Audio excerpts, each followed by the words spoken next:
네, 안녕하세요. 데이터를 활용한 주식 투자 전략 프로젝트 발표를 맡게 된 조상훈입니다.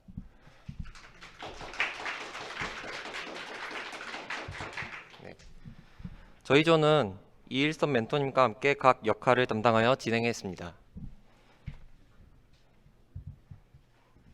목차로는 선정 배경, 시계 분석, 기술적 분석, 그리고 기본적 분석 및 결론으로 구성되어 있습니다. 주제 및 데이터 선정 배경입니다. 최근 투자에 대한 관심 상승은 더 이상 이제 은행에 돈을 맡기는 적금이 효율적인 자산 관리 방법이 아니게 되었습니다. 저희 조는 본 프로젝트를 통해 투자에 대한 관심을 올리고 더 나아가 군중 심리를 따라가는 투자가 아닌 데이터 분석을 적용해 스스로 투자 전략을 세워 효율적인 투자 방식 선택에 도움을 주기 위해 본 주제를 선정하게 되었습니다.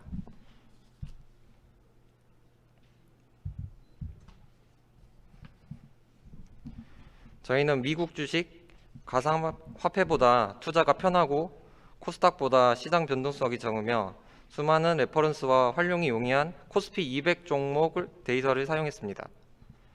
주가 데이터는 2019년부터 2021년 기간으로 한국거래소와 야후 파이낸스 데이터를 사용하였고요.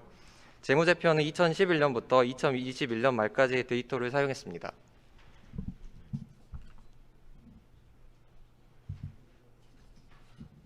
시계열 분석입니다.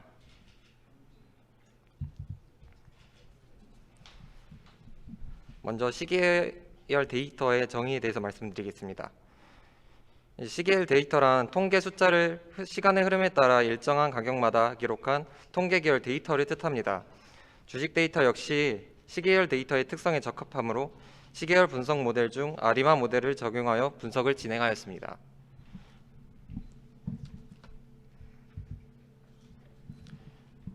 적용 데이터는 대표성을 지닌 코스피 200 지수와 삼성전자 데이터입니다.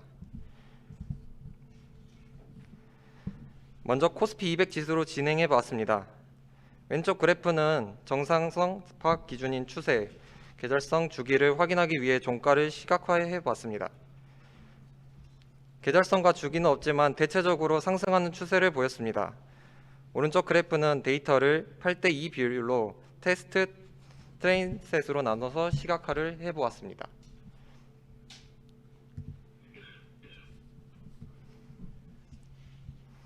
자동적으로 아리마 모델의 차수를 찾아주는 오토 아리마 라이브러리인데요. 이제 이렇게 라이브러리를 사용해서 AIC 값이 가장 낮은 최적의 파라미터를 찾게 됩니다. 그래서 이제 파라미터가 0, 1, 0으로 찾게 되었습니다.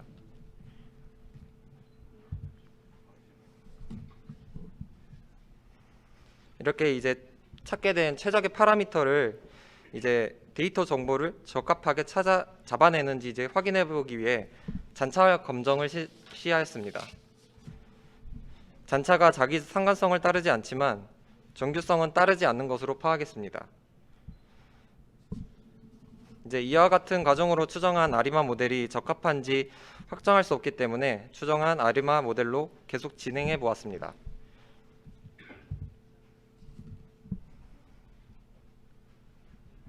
모델 평가 지표로 비율 비교를 통해 모델의 성능 비교가 직관적으로 이해하기 쉬운 MAPE를 사용했습니다. MAP 결과가 0.72이며 이는 평균 예측값과 실제값의 차이가 실제값의 0.72%로 매우 적게 차지한다는 것을 의미합니다.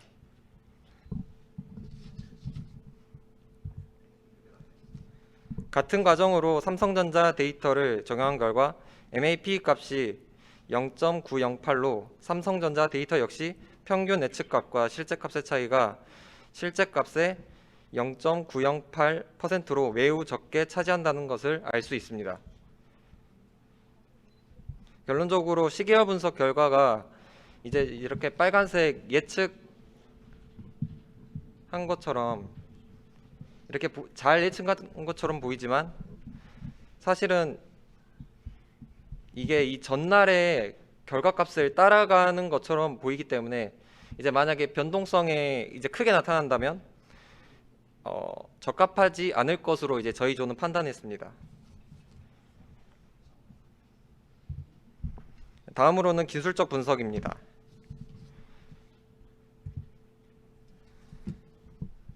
흔히 보조지표라고도 불리는 기술적 지표는 다양한 각도와 계산식, 통계 등을 바탕으로 기본적 분석 방법들과 조합하여 보다 폭넓은 시장 예측을 가능하게 도와주는 차트 분석 도구를 말합니다.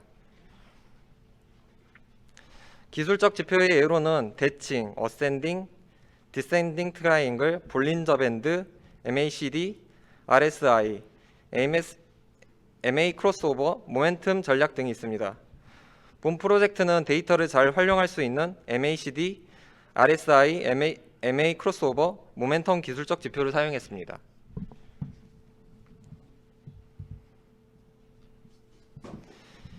기술적 지표를 설명하기 전에 일단 먼저 이동평균선이 무엇인지 알려드리겠습니다. 이동평균선이란 n일 동안의 종가를 n으로 나눈 평균값입니다. 그래서 이제 보통 5일선, 그리고 20일선, 60일선, 120일선을 자주 사용합니다. 먼저 MA 크로스오버란 단기 이동평균선이 장기 이동평균선을 상향 돌파하면 매수, 그리고 이제 하향 돌파하면 이제 매도하는 전략입니다.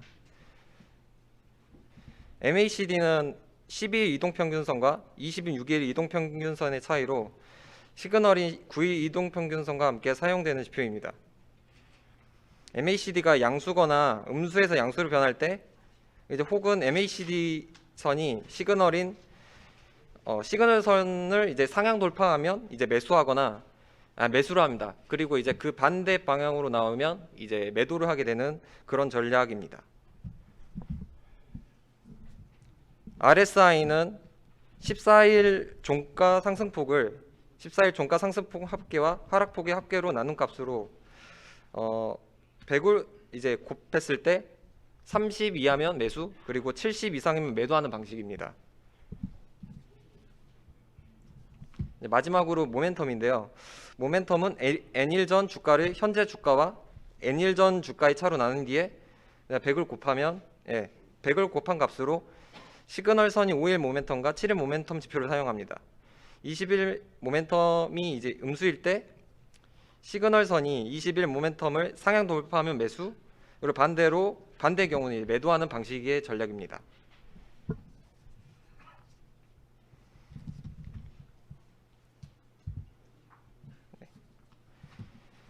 이제 다음으로는 이제 앞서 소개한 이제 그런 기술적 지표를 이제 매수 매도 시그널을 통해서 백테스팅을 이제 하였습니다. 이제 먼저 사전에 이제 백테스팅이 무엇인지 알아야 되는데요. 백테스팅이란 이제 과거 데이터를 기반으로 트레이딩 전략의 실행 가능성을 테스트하는 라이브러리입니다. 저희는 앞서 설명하였던 기술적 지표들을 상승, 횡보, 하락 추세에 따라서 적용해 보았습니다. 기술적 지표의 이제 비교 대상은 벤치마크로, 이제 벤치마크는 처음에 사서 이제 끝까지 이제 홀딩하였을 때 그 수익률로 기술적 지표 이제 시그널에 의해서 생긴 이제 수익률과 이제 비교하는 기준 지표입니다. 여기에는 이제 상승 추세의 대표인 네이버를 가져왔는데요. 이제 네이버에 이제 적용된 이제 기술적 지표를 벤치마크 수익률과 비교해 봤을 때 좀 낮은 성과를 보였습니다. 이게 보시면 이제 벤치마크가 220%인데 다른 거에 비해서 이제 좀 낮은 경향을 보이고 있습니다. 그리고 이제 횡보 추세에서는 이제 대표적으로 이제 포스코가 있었는데요. 이제 여기서 보시듯이 이제 벤치마크는 이제 마이너스 7%인데 기술적인 지표로 통한 시그널 매수 그 전략은 상대적으로 되게 엄청나게 좋았습니다. 그리고 이제 하락 추세의 대표 종목인 이제 CJ 대한통운은 벤치마크 수익률은 마이너스 24.32%인데 이제 이 기술적 전략을 통해서 매매를 하였을 경우에는 훨씬 더 좋은 성과를 보였습니다.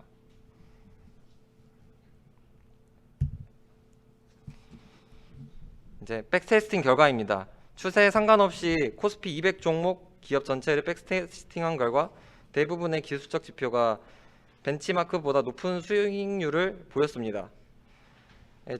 절대적인 수치로 보기는 어려울 수 있지만 데이터 분석 결과로서는 대표적 지표를 기반으로 사고 파는 전략의 스탠스를 세울 때 수익을 얻을 수 있다고 저희는 판단을 하였습니다.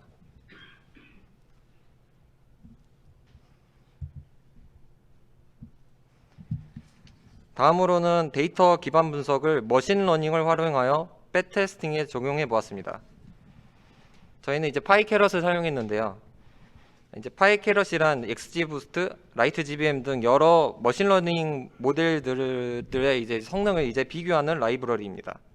앞서 설명한 기술적 지표들을 파생 변수로 추가하여 머신러닝에 적용하였었고, 이제 그로 인해 이제 매수 매도 시그널이 있는데 그 시그널을 다시 백테스팅에 적용해 보았습니다.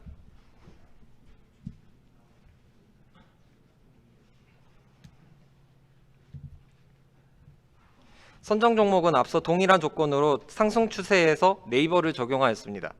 그 결과 더미 분류 그리고 로지스틱 회귀 분석, 서포트 벡터 머신 순으로 정확도 순위가 출력되었는데, 여기서 이제 더미 클래시피케이션은 성과 비교 대상이 벤치마크로 쓰입니다. 그래서 사실 여기 지금 제일 처음 알고리즘 보시면 매매를 아예 백테스팅 돌려봤을 때 매매를 한 번도 하지 않았습니다. 상위 3가지 모델을 백테스팅 해봤고 그 결과가 이제 다음과 같이 나왔습니다. 두 번째 알고리즘은 이제 백테스팅한 결과 마이너스 83.8%였고 벤치마크 리턴은 175%입니다. 그리고 SVM은 전략의 수익률은 733%, 그리고 벤치마크는 리턴은 175%입니다.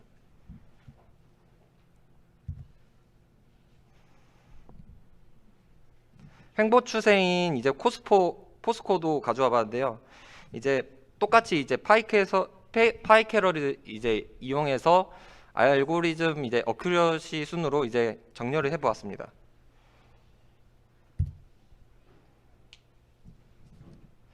그 결과 이제 K 근접 분류 그리고 엑스트라 트리, 라이트 GBM 순으로 나왔습니다. 이제 K 근접 분류는 이제 총 수익률은 마이너스 2.6%. 하지만 처음 바이 앤 홀드 전략으로 했을 시 마이너스 4%가 나왔고요. 엑스트라 트리는 전략 수행 시 105%. 하지만 바이 앤 홀드 전략으로 갔을 때는 마이너스 4.73%. 라이트 GBM은 41.26%. 바이 앤 홀드 전략으로 갔을 때는 마이너스 4%. 이러한 결과가 나왔습니다. 그리고 이제 하락 추세의 대표적인 종목 CJ 대한통운도 다음과 같이 이제 알고리즘 어큐러시 순으로 이렇게 정렬을 해 보았습니다. 그래서 그라디언트 부스팅, 더미 클래시피케이션, 나이브 베이즈 이렇게 수익률이 나왔는데, 그라디언트 부스팅은 총 수익률 마이너스 7%, 하지만 벤치마크 수익률은 마이너스 25%. 그리고 이거 기준이니까 이거는 생략을 하고, 나이브 베이즈는 마이너스 3% 수익률을 올렸습니다. 그리고 벤치마크 수익률은 마이너스 25%입니다. 그래서 이제 이러한 결과들을 이제 총 정리해 봤을 때 각 추세에서 성능이 좋은 모델은 다르고, 그 모델의 성능이 좋다고 해도 그 수익률이 꼭 좋은 것만이 아닌 것을 저희가 이제 확인할 수 있었습니다. 다음으로는 기본적 분석입니다.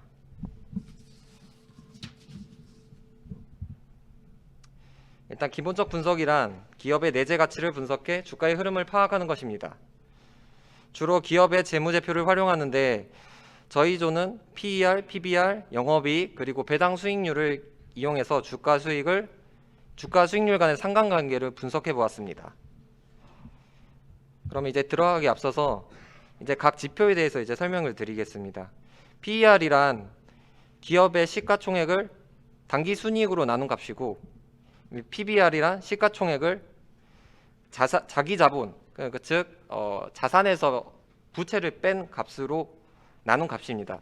그래서 이 지표가 크면 클수록 주식의 가격이 이제 고평가됐다는 것을 이제 의미합니다. 그리고 배당 수익률은 주식 배당과 이제 현금 배당이 있는데 우리나라 경우에는 이제 대부분 현금 배당을 합니다.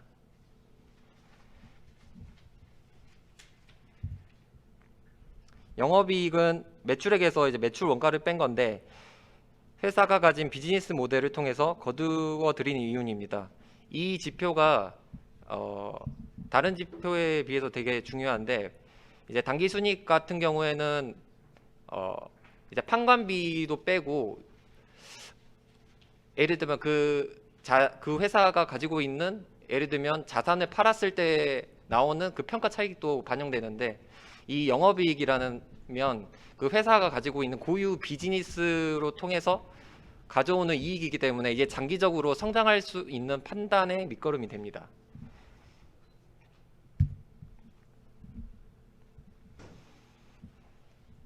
그리고 먼저 기본적 분석 지표 중에 PER, PBR, 배당 수익률을 이제 독립 변수로 두었고요. 그리고 2011년부터 2021년까지 해당 연간 수익률을 종속 변수로 둬서 회귀 분석과 상관 분석을 해본 결과 수익률과 독립 변수들 간에는 약한 상관관계가 있습니다. 그래서 거의 이거는 관계가 없는 것으로 저희는 이제 판단을 내렸고요. 다음으로는 3년간 기업의 영업이익 증가, 감소 추세에 따라서 저희가 이제 기업을 분류하였습니다. 그리고 이제 그 기업을 분류한 것을 토대로 평균 수익률을 비교해 보았습니다. 영업이익이 지속적으로 하락하면 이제 기업의 주가가 이제 좋지 않았습니다. 반면에 기업의 영업이익이 증가하더라도 좋지는 않았습니다. 이 관계성을 저희는 찾지 못한 것으로 이제 해석하였습니다.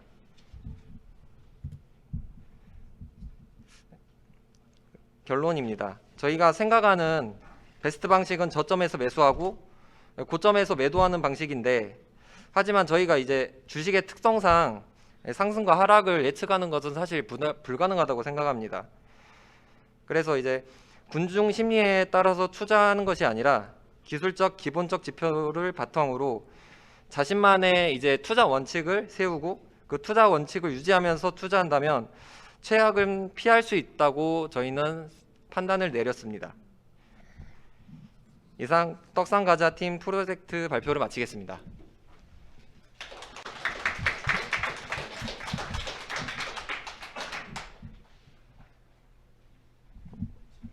질문 있으실까요?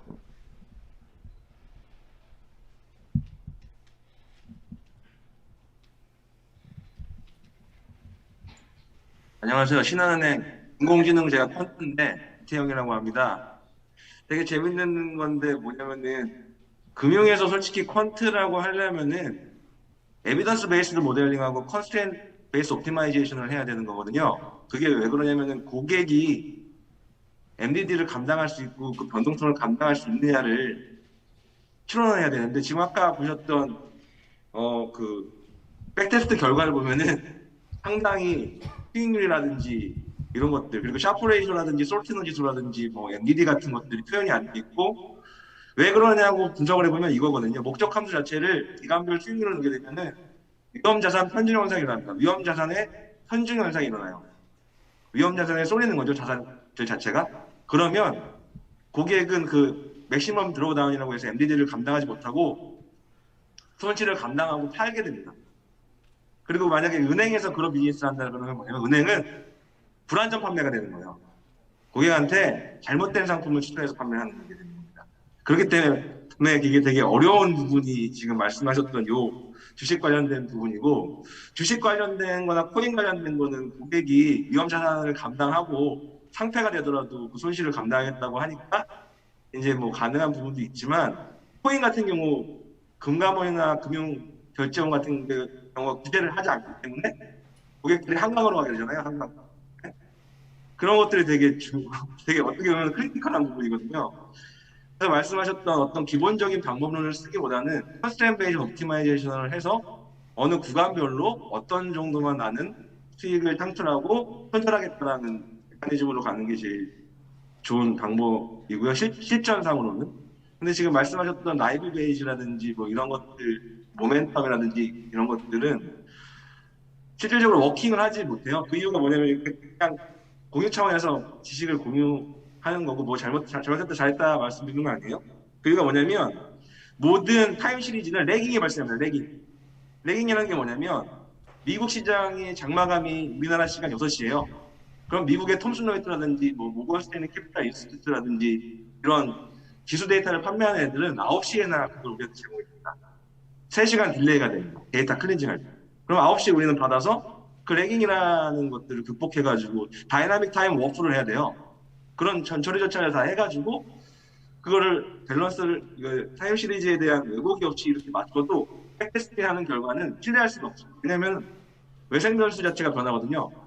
그러니까 그게 뭐냐면 러시아나 우크라이나 전쟁을 우리가 예측할 수 없죠. 그리고 코로나 사태를 예측할 수가 없기 때문에 가상 공간의 상관관계가 깨집니다. 깨지면 모든 수익률이 다 마이너스로 떨어지는 거죠. 이거는 그냥 공유 차원에서 말씀드리는 거니까. 근데 지금 분석했던 포커스에서 보시면 아시겠지만 되게 백테스트 결과가 본인이 투자하고 싶으세요? 그 백테스트 결과를 보면서? 결과적으로 리턴이 마이너스가 다 나오잖아요. 리턴. 그 장표에 보면. 아, 하락 추세 말씀하신 건가요? 그러니까 어디서 보면 그리고 그 장표에 보시면은 뭐 나와 있잖아요. MDD 나와 있고 수익률 나와 있고 BM 수익률 나와 있고 이런 것들 있잖아요. 장표에. 네. 그리고 되게 웃긴 게 빈번하게 매수 매도를 하게 되면은 그걸 권장하지 않는 이유가 수수료라 돈 버는 그 중개소만 돈을 버는 구조가 돼요. 그러니까 매수 매도를 할 때 수수료를 감안해가지고 백테스트 시뮬레이션을 해야지 그게 정확한 수익률이 나오거든요. 아, 네. 저희는 그 수수료까지 반영된 그런 백테스팅 결과입니다. 그런 부분이 제가 설명을 못 들은 것 같아가지고. 아, 아무튼 뭐 네. 정보 공유 차원에서 말씀드리는 거고요. 발표 잘 들었습니다. 네, 감사합니다. 감사합니다.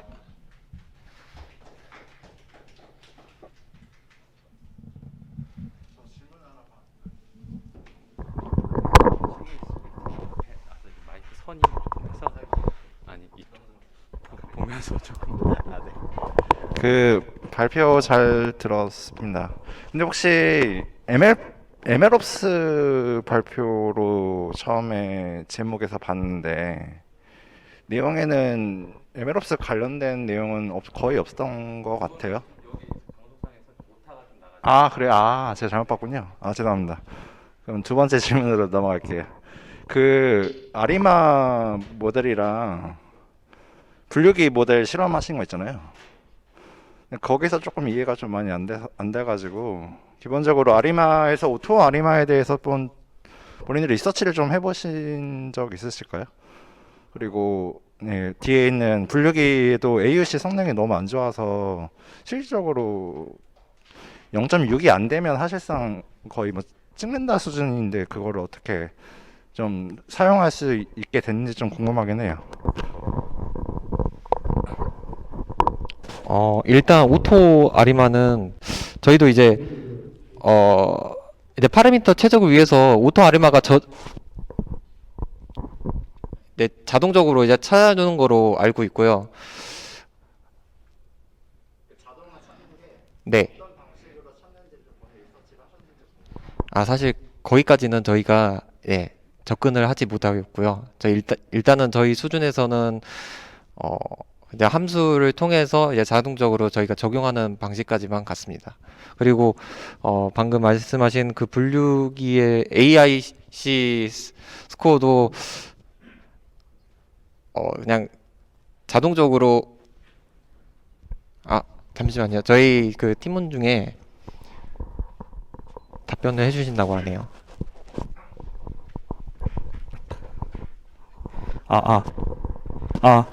네, 안녕하세요. 주식 분석 데이터에서 기술적 지표를 담당한 방은호라고 합니다. 테크적인 부분에 대해서 혹시 질문해 주셔서 너무 감사한데 저희가 프로젝트에서 중점적으로 다룬 부분은 주식을 투자하는 방법에 있어서 이러이러이러한 방법들이 있다라는 걸 소개하는 방향으로 갔다는 걸 알아주시면 감사하겠고요. 그러다 보니까 저희가 이런 테크적인 세세한 부분이라든지 뭐 파라미터 설정이라든지 그거에 대해서는 저희가 고려를 하지 않고 넘어가는 거를 먼저 중점으로 뒀어요. 일단 결과값을 출력하는 거를 우선을 뒀고 그렇기 때문에 그 질문에 대해서는 저희도 좀 답변하기가 좀 조심스럽고 정의를 내리기가 어렵다는 걸 말씀드리고 싶고, 그 뒤에 파이 캐럿 보시면은 저희 파이 캐럿 자체도 성능이 저희가 좋지 않다는 걸 인지를 하고 있는데, 그래서 좀 더 중점적으로 두는 거는 모델링보다는 기술적 지표라든지 기본적 분석을 사용하는 게 주식 투자 방법에서 좀 더 효율적인 방법이라는 걸 권유하기 위한 좀 프로젝트 방향성에 무게를 뒀다는 점을 알아주시면 감사하겠습니다. 혹시 답변이 되었나요? 첨언을 드리자면요. 아리마 같은 경우는 일반적으로 AR, MA가 하나도 안 들어가는 편이잖아요. 거의 이제 랜덤하게 나온다는 건데, 랜덤 워크로 나온다는 건데, 그거에 대해서 좀 본인들이 좀 공부를 좀 했으면 좋겠어요. 사실은 이게 그럴 거면 아리마를 왜 쓰냐 얘기가 나오거든요. 아리마를 왜 싫어하느냐, 아리마를 왜 쓰냐. 그리고 아까 뒤에 있는 분류기도 마찬가지일 것 같아요. 분류기 실험도 여러 가지 하셨는데 성능이 실질적으로 AUC가 0.55 수준이면, 그리고 뭐 어크루시도 0.5면 사실상 분류기를 실험을 왜 했냐, 이제 거기서 드시게 나거든요. 피처를 그럼 어떻게 본인들이 더 넣을지를 고민을 더 해야 되는데, 그렇게 끝내버리고 그게 실제로 모형 가지고 결국 투자 전략을 세웠잖아요. 그런 게 사실상 분석가 관점에서 말씀드리는 거예요. 데이터 분석가 관점에서 그 모델에 대해서 본인들이 튜닝이랑 실험을 더 많이 해야 되지, 이것저것 한다고 도움되지 않아요. 그거 제가 솔직하게 말씀드리는 거고, 그렇기 때문에 현재 이 아리마 모형에 오토 아리마를 썼을 때 오토 아리마의 작동 방식들을 본인들이 아셔야 된다고 말씀드리는 거예요. 오토 아리마가 어떻게 작동하는지를 알아야 오토 아리마 쓰는 거잖아요. 오토 아리마 빼는 방식이 있거든요. 그걸 아셔야 된다는 말씀이에요. 제가 저희 조회도 그걸 되게 많이 피드백을 드렸었는데, 같이 제가 이번 기회에 좀 솔직하게 말씀드리는 거예요. 네. 감사합니다.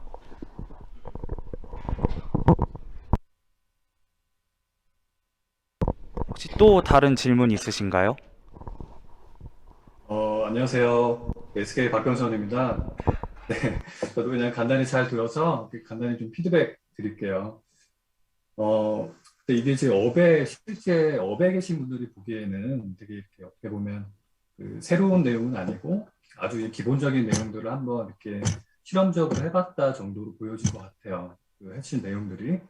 그래서 뭐 아리마를 썼다는 것 자체는 이제 목적 변수 하나만 맞다는 것이고, 사실은 그냥 목적 변수의 자기상관 이동 평균을 가지고만 본 거기 때문에 굉장히 좀 제한이 있고, 또 기술적 지표를 사용하신 것도 이제 너무나 이제 기본적인 거를 또 사용을 하셨고, 그다음에 기본적 펀더멘탈을 볼 때는 아까 이제 1년짜리 리턴을 보셨다고 했는데, 이제 뭐 어떤 퍼라든가 그런 멀티플 지표들을 이제 언제 거를 또 적용을 하셨는지 모르겠어요. 그런 거에 따라서도 되게 차이가 있고, 실제 이제 재무제표는 2021년 거가 22년 3월 말에 게시가 됐죠. 이제 이런 어떤 레깅에 대한 부분도 구별을 해야 되는데, 좀 일단 그런 것도 있고, 또 업종별로도 많이 이런 멀티플의 어떤 기본적인 밴드 자체가 되게 틀리잖아요. 그래서 그런 것도 고려해서 이렇게 작업을 하시기가 사실은 굉장히 좀 쉽지 않은 것이다라고 이제 말씀을 드리는데, 일단 이렇게 그래도 훑으셨다는 거는 되게 이런 분야에 좀 관심이 있으시고,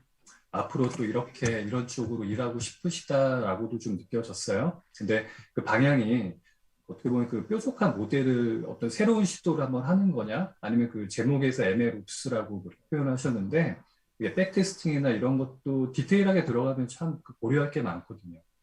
뭐 주식이라는 게 뭐 액면 분할도 있고 살아 숨쉬는 거기 때문에 계속 반영해 줘야 되는 것도 있고, 뭐 전에 말씀드렸던 수수료나 슬리피지 같이 뭐 이런 부분들도 이제 뭐 디테일하게 백테스팅에 반영할 부분도 많은데, 오히려 이제 그런 쪽을 좀 정교하게 파고들었으면 또 어땠을까 싶기도 하고, 그래서 좀 이렇게 재밌게 저도 잘 들으면서 아쉬움도 있었는데, 요거를 이제 이런 표현으로 좀 마무리 드리면 좀 어떨까 싶어요. 저도 예전에 이런 거를 좀 이렇게 해외 유명인사의 어떤 강의 내용을 보면 레이 달리오라고 뭐 잘 아실 거예요. 자산 배분의 대계인데, 그분도 이렇게 뭐 요새는 이제 인공지능이나 머신러닝이 이제 너무 많죠, 사실은. 이런 거를 그 금융시장에 이제 적용할 때에는 이게 어떻게 보면 그 도메인 날리지 없이 그냥 기술 베이스로 인공지능으로만 해결하고자 하는 그 팀이 있고, 그다음에 이거를 이제 도메인 날리지를 기반으로 그 인공지능에 약간 도움을 받는 형태가 있는데, 그 전자의 경우는 거의 오래 살아남기가 힘들다라고 얘기를 해요. 그거는 이제 그 우리 이제 통계에서는 스퓨리어스하다라고 표현을 하죠. 그 특정 기간, 짧은 기간에도 우연하게 상당한 그 관계성이 굉장히 높게 나오는 영역이 너무나 많이 존재를 하죠. 특히나 이제 금융 데이터를 여러 가지로 붙여볼 때에는. 이것들이 이제 속임수가 될 경우를 굉장히 주의를 해야 되고, 이런 거를 이제 걸르는 거는 사실은 금융 도메인 날리지가 베이스가 깔려 있지 않으면 이게 그냥 자기 그냥 거기에 확신을 가지게 될 수밖에 없는 거죠, 기술에. 그래서 굉장히 좀 조심해서 접근을 해야 되는 것 같아요. 그래서 되게 일단은 잘 들었다는 말씀 드리고 싶고요.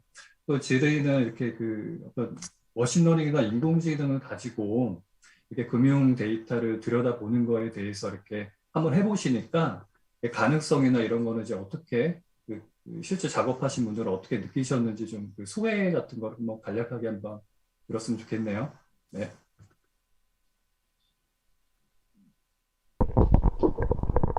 마지막 질문 다시 한 번만 말씀해 주실 수 있으실까요?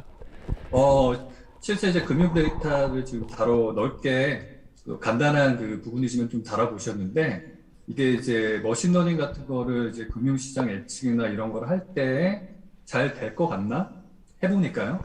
그런 이제 느낌들이 좀 있으셨을 것 같아요. 한계 같은 것도 좀 느끼셨을 것 같고, 그런 부분이 좀 작업하시다가 그런 느낀 점을 좀 듣고 싶어요. 처음으로 이렇게 이런 걸 넓게 작업하시는 것 같아서 이제 어떤 느낌을 갖고 하셨나가 좀 궁금하네요. 네. 일단 머신러닝이란 것 자체가 기존 데이터를 기반으로 이제 결과값을 내는 건데, 주식시장은 사실 되게 이슈나 변동성이 되게 크잖아요. 갑작스런 쇼크라든가 이번 같은 뭐 러시아 사태 같은 거라든가. 그래서 사실 그런 쇼크에 대해서는 정말 반응하기 힘들다. 일단 개인적으로는 그렇게 생각하고, 그렇지만 그 속에서도 분명히 대응할 수 있는 기회가 있다라고 저는 생각을 합니다. 아직 정확하게는 그 부분에 대해서 방법론은 잘 모르겠지만, 네, 그렇습니다. 네. 혹시 답변이 됐을까요? 네. 앞으로 또 애정 갖고 좀 이렇게 금융하고 인공지능하고 접점해서 작업을 하는 것들이 굉장히 재밌는 것들이 많은데, 흥미가 있으시다면 또 계속 정진하셨으면 좋겠습니다. 네, 잘 들었습니다. 네, 감사합니다. 혹시 더 질문 있으실까요? 네, 없으면 이상 마무리하겠습니다.